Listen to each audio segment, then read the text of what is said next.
आपल्या सनातन हिंदू धर्मामध्ये वटपौर्णिमा या सणाला अत्यंत पवित्र आणि महत्त्वाचं स्थान आहे। दरवर्षी ज्येष्ठ पौर्णिमेला सौभाग्यवती महिला आपल्या पतीच्या दीर्घ आयुष्यासाठी, आरोग्यासाठी आणि सुखी संसारासाठी हे वर्ष अतिशय श्रद्धेने करतात। यावर्षी 29 जून रोजी सोमवारच्या दिवशी वटपौर्णिमा येत आहे। सोमवारचा दिवस हा भगवान शिवशंकरांना समर्पित असतो आणि वडाच्या झाडामध्ये ब्रह्मा, विष्णू, महेश या तिन्ही देवतांचा वास असतो। त्यामुळे या वर्षी वटपौर्णिमेला एक अतिशय दुर्मिळ आणि शुभयोग जुळून आला आहे। आजच्या या व्हिडिओमध्ये आपण वटपौर्णिमेच्या दिवशी महिलांनी कोणते अत्यंत महत्त्वाचे नियम पाळायला पाहिजेत याविषयी सविस्तर माहिती घेणार आहोत।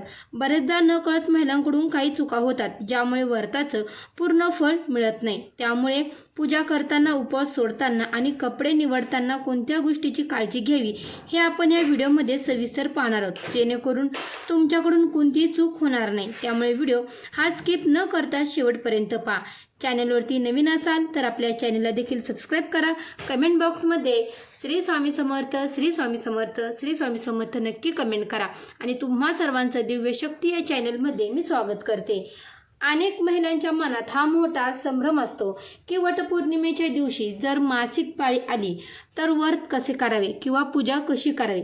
शास्त्रानुसार मासिक पाळी एक नैसर्गिक प्रक्रिया आहे, त्यामुळे मनात कोणतीही विधा, मनस्थिती किंवा भीती ठेवू नका। जर तुम्हाला वटपौर्णिमेच्या दिवशी मासिक पाळी आली तर तुम्ही स्वतः वडाच्या झाडाची पूजा करू नये, तसेच पूजेचे कोणतेही साहित्याला स्पर्श करू नये। परंतु याचा अर्थ असा नाही की तुम्ही व्रत करू शकत नाही। तुम्ही मनातल्या मनात भगवान शिव, माता पार्वती आणि यमराजाचं स्मरण करून उपवास नक्की करू शकता।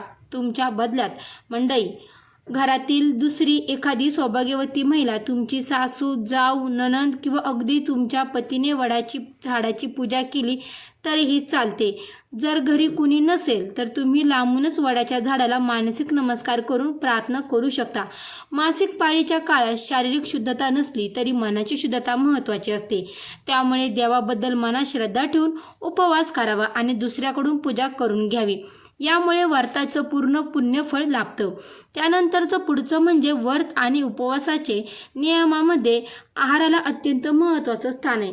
वटपौर्णिमेचा उपवास हा निर्जला उपवास किंवा फलाहार करून केला जातो, परंतु बऱ्याच महिला उपवास सोडताना किंवा उपवासाच्या दिवशी काही अशा गोष्टी खातात ज्या शास्त्रानुसार पूर्णपणे वर्ज्य आहेत। या दिवशी महिलांनी चुकूनही मसूर डाळ किंवा मसूर डाळीपासून बनवलेले पदार्थ खाऊ नयेत। तसंच की उपवास सोडताना कोणत्या प्रकारचे तामसिक अन्न म्हणजेच की कांदा, लसूण किंवा अति तिखट मसालेदार पदार्थाचं सेवन करू नये।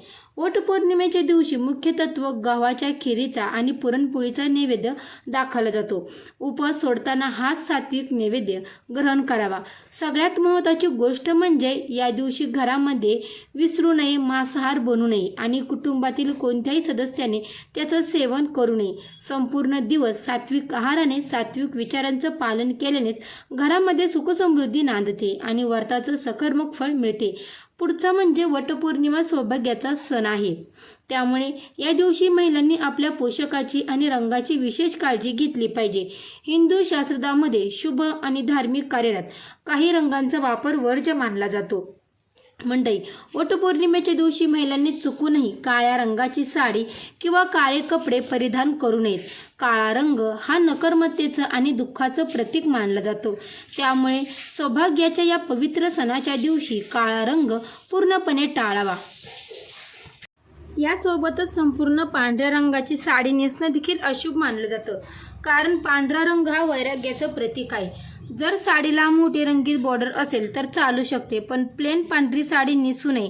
तसेच गर्द निळा किंवा राखाडी रंग घालणे देखील टाळावे। या दिवशी महिलांनी लाल, हिरवा, पिवळा, नारंगी किंवा गुलाबी यांसारख्या सौभाग्याचं आणि आनंदाचं प्रतीक असलेले गर्द रंग परिधान करावेत।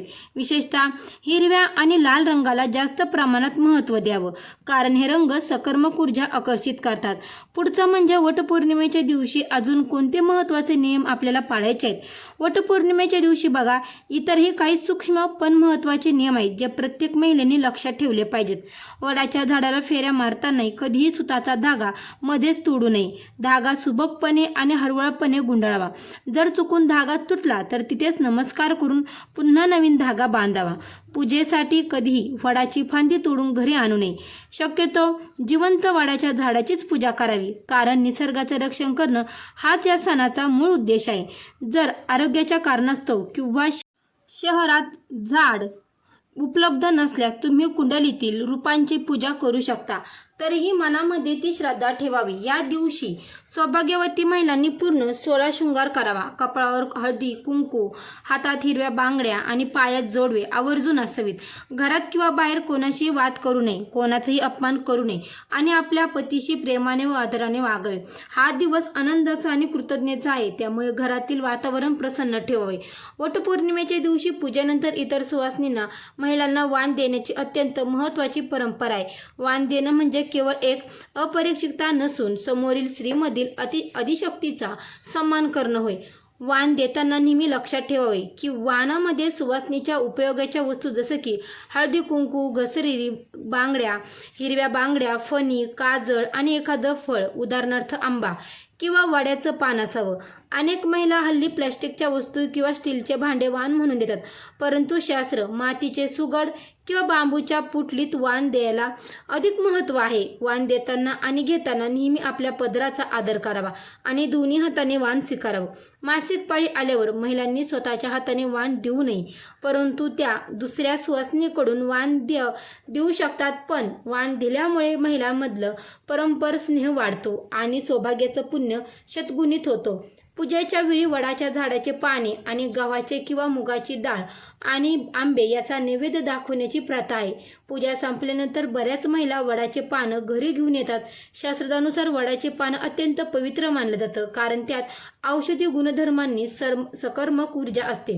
ही पानं घरात आणून मुख्य दरवाजावर तोरण म्हणून लावल्यास घरातील नकर्मक मंडळी ऊर्जा नष्ट होते. परंतु अनेकदा पूजेनंतर वडाची पानं किंवा सुतकाचा धागा झाडाच्या अवतीभोवती तसंच कचऱ्यासारखं पडून राहतं, जे पूर्णपणे चुकीचं आहे. यामुळे व्रताचा अपमान होतो. पूजा पूर्ण झाल्यावर तिथला परिसर स्वच्छ ठेवावा आणि सुकलेली पाने किंवा अक्षदा पायदळी येणार नाही याची सुरक्षित ठिकाणी किंवा वाहत्या पाण्यात विसर्जित करावं. निसर्गाचा आदर करणं याच पूजेचा मुख्य उद्देश आहे. मंडळी, वटपौर्णिमेचा उपवास सोडण्याच्या प्रक्रियेला पारण असं म्हणतात आणि पारणा करण्याचे काही निश्चित नियम आहेत. संपूर्ण दिवस उपवास केल्यानंतर संध्याकाळी किंवा दुसऱ्या दिवशी सकाळी उपवास सोडताना थेट जड किंवा तेलकट अन्न खाणं टाळा. उपवास सोडण्यापूर्वी देवघरात आणि तुळशीपाशी दिवा नक्की लावा. पतीच्या चरणाची दर्शन घेऊन त्यांचे आशीर्वाद घ्यावेत आणि त्यानंतर अन्न ग्रहण करावं. पारणा करताना सुरुवातीला वडाच्या झाडाचे छोटे अंकुर किंवा पान तोंडात टाकून पाणी पिण्याची काही भागात प्रथा आहे, ज्यामुळे शरीराला ऊर्जा मिळते. मुख्य जेवणामध्ये सात्विक पदार्थाचा समावेश असावा. जर तुम्ही उपवास सोडताना कोणाशी वाद घातला किंवा चिडचिड केली तर दिवसभराच्या तपाचं फळ नष्ट होतं. म्हणून अत्यंत शांत आणि आनंद मनाने उपवास सोडावा. ज्या महिलांचे नवीन लग्न झाले आहे आणि ज्यांची ही पहिलीच वटपौर्णिमा आहे त्यांच्यासाठी हा सण अत्यंत उपवासाचा, अत्यंत उत्साहाचा असतो. पहिल्या वटपौर्णिमेला नववधूंनी आपल्या लग्नाचा शालू किंवा लग्नातले दागिने परिधान करून पूजा करावी. असं केल्याने वैवाहिक जीवनाची सुरुवात शुभ मानली जाते. पहिल्या वर्षी माहेरून किंवा सासरून पूजेचे विशेष साहित्य आणि नवीन साडी घेतली जाते. नवविवाहित महिलांनी वडाला फेऱ्या मारताना घरातील ज्येष्ठ स्त्रियांचं मार्गदर्शन घ्यावं. पूजेची मांडणी कशी करावी हे समजून घ्यावं. पहिल्या वर्षी वडाच्या झाडाला 7 ऐवजी शक्य असल्यास 108 वेळा फेरा मारणं अत्यंत शुभ मानलं जातं. जर शारीरिक त्रास नसेल तर असे आवर्जून करावे. अनेकदा महिलांना आरोग्याच्या समस्या असतात, जसं की मधुमेह, रक्तदाब आणि गर्भस्रावाचा काळ असतो. अशा वेळी कडक निर्जला उपवास करणं आरोग्यासाठी घातक ठरू शकतं. हिंदू धर्म हा अत्यंत लवचिक आहे, त्यामुळे आजारपणात शरीराला त्रास देऊन व्रत करू नये. अशा लोकांनी सकाळी पूजा करावी आणि त्यानंतर फलाहार, दूध किंवा राजगिऱ्याचे पदार्थ खाऊन हा उपवास करावा. देवाला केवळ तुमची श्रद्धा हवी आहे. उपवासाच्या नावाखाली शरीराला त्रास देणं अनपेक्षित असतं. गर्भवती महिलांनी वडाच्या झाडाला जास्त फेऱ्या मारताना चक्कर येणार नाही याची काळजी घ्यावी. शक्यतो काही भागात गर्भवती महिला वडाच्या झाडाची पूजा पण करत नाही आणि वडाच्या झाडाला फेरा देखील मारत नाही. तुमच्याकडे जर प्रथा असली तर तुम्ही जाऊ शकता आणि जर तुमच्याकडे प्रथा नसेल तर तुम्ही नका जाऊ. कारण की आरोग्याची सुरक्षितता आणि व्रताचं पालन या दोन्ही गोष्टी व्यवस्थित सांभाळता येतील अशा पद्धतीने सर्व नियम आपल्याला पाळायचे आहेत. मंडळी, काही भागामध्ये आवर्जून गर्भवती महिला जात नाही आणि काही ठिकाणी जातात. जर तुमच्या इकडे ताईंनो जात असेल तर तुम्ही नक्की जा आणि जर नसेल जात तर तुम्ही जाऊ नका. तर हा व्हिडिओ तुम्हाला कसा वाटला तर कमेंट बॉक्समध्ये नक्की कळवा. या व्हिडिओला नक्की लाईक करा, चॅनलला सबस्क्राईब करा. भेटू